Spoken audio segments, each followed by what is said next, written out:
सुप्रभात बच्चों, हमने इससे पहले व्याकरण पाठ क्रमांक 2 वर्ण विचार पढ़ा था। अब आइए आज हम वर्ण विचार के अभ्यास को हल करते हैं। आपकी व्याकरण पुस्तक लीजिए, उसमें देखिए चित्र दिख रहा है।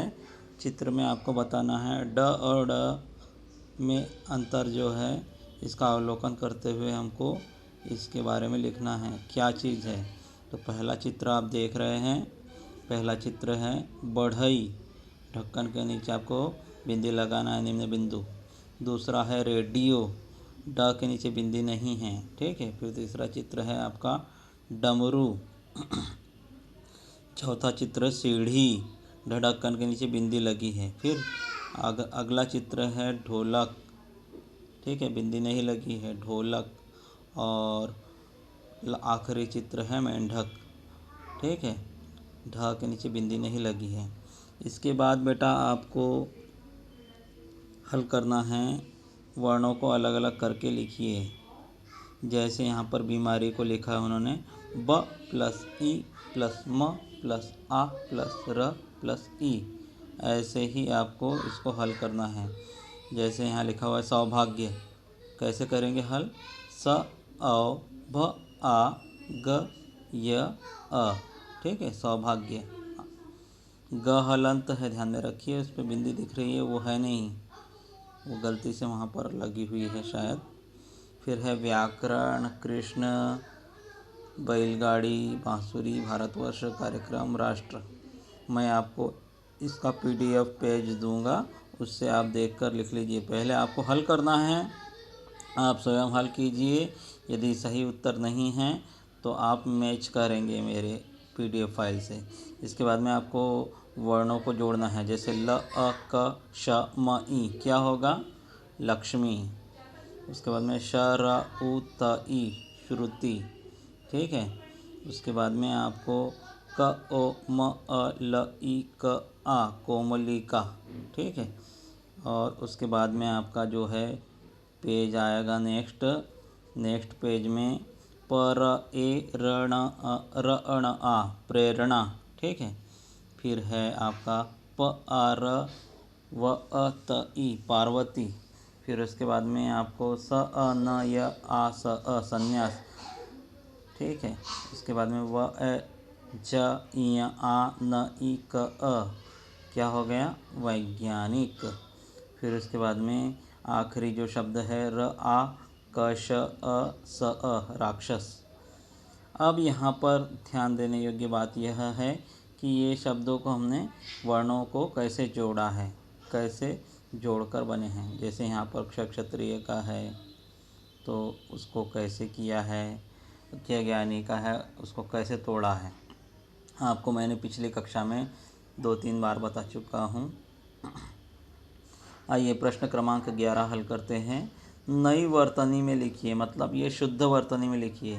पहले देखिए प्रसिद्ध कैसे लिखते थे, गड़बड़, द में ध मिलाया रहता था। अभी देखो आपको सही कैसा लिखना है, प्रसिद्ध। देखिए मैंने लिखा है चिन्ह, ची आधा ह और ना, ठीक है। फिर ब्रह्मा, देखो गलत लिखा हुआ है तो उसको हमने शुद्ध लिखा है ब्रह्मा, ठीक है, ह के नीचे हलंत है। फिर है विद्यालय, विद्यालय को देखिए द में हलंत लगाकर लिखना है, द य आ ल य, विद्यालय, ठीक है। पत्ता पहले आधी कटी घुंडी रहती थी, अब यहाँ पर पूरा गोल जो है आधा कटा हुआ रहेगा, पत्ता, आधा त। देखिए कैसे लिखते हैं आधा त, ये हमेशा ऐसा ही लिखा जाएगा। शुद्ध आधा त मैंने लिखा है, देखिए प आधा त ता, ठीक है। लड्डू पहले गलत लिखते थे, अब देखिए कैसे लिखेंगे, शुद्ध वर्तनी, ल आधा ड, ड में बड़ा मतलब डू। अब उसके बाद में देखिए दूसरी लाइन, देखिए उसके बाजू वाली, द्वेष गलत लिखा हुआ था, पहले अशुद्ध वर्तनी का प्रयोग होता था, यहाँ पर हमने शुद्ध वर्तनी का प्रयोग किया है। आधा द, वे और श। प्रहलाद, ह में ल मिलाकर लिखते थे पहले, लेकिन आजकल जो है शुद्ध वर्तनी में प्रहलाद बराबर ह अलग कर दिया है और हलंत लगाया है। गड्ढा देखिए, गड्ढा जैसे बोलते समय हमारा ड पहले आ रहा है तो हमने ड को पहले लिखा है और ढा लास्ट में है, गड्ढा, ठीक है। लट्टू, ल आधा ट में बड़ा मात्रा टू, लट्टू। फिर है भद्दा, भ आधा द दा, ठीक है। पक्का ऐसे लिखना है, पक्का लिखा हुआ है, पक्का लिखना है, प आधा क का। इस तरह से आपको हल करने हैं। उसके बाद में आपके बहुविकल्पीय प्रश्न हैं जिसमें हिंदी के व्यंजनों की संख्या कितनी है बताइए, 33। हिंदी में स्वरों की संख्या कितनी है, 11। आपको कुछ नहीं करना है, टिक मार्क करना है। अह को क्या कहते हैं, विसर्ग। अगला प्रश्न है चौथा, सही वर्ण विच्छेद चुनिए। भारतीय, देखिए पहला सही वर्ण है, वर्ण विच्छेद भ आ र अ त इ य अ, ठीक है, पहला वाला ऑप्शन आपका सही है। उसके बाद में सही वर्ण विच्छेद को चुनिए। दूसरा अगला प्रश्न, विद्यालय, व इ द य आ ल अ य अ, ये आपका तीसरा ऑप्शन सही है। उसके बाद में आप नेक्स्ट पेज पर जाएंगे, छठवां प्रश्न दिखेगा आपको, म कौन सा व्यंजन है, म स्पर्श व्यंजन है, ठीक है। उसके बाद में निम्नलिखित में कथनों में से कौन सा कथन सत्य है। हमारा देखिए चारों ऑप्शन हम पढ़ेंगे, 3 ऑप्शन तो हमको समझ में नहीं आ रहे हैं क्योंकि गलत उत्तर दिया हुआ है।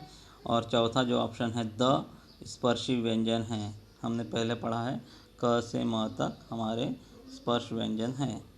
निम्न में से कौन सा व्यंजन की परिभाषा है, 2 दिए गए हैं, ऑप्शन 3 है। जिन वर्णों के उच्चारण में स्वरों की सहायता लेनी पड़ती है यह हमारा सही विकल्प है, मतलब व्यंजन की परिभाषा है। फिर नास्तिक का वर्ण विच्छेद कीजिए। देखिए आपका न आ स त ई क अ आखिरी का ऑप्शन सही है। उसके बाद में स्त्री, स्त्री का वर्ण विच्छेद है आधा स आधा त आधा र और बड़ा ई, स्त्री, ठीक है, आपका चौथा ऑप्शन सही है। आज के लिए बच्चों इतना ही, धन्यवाद।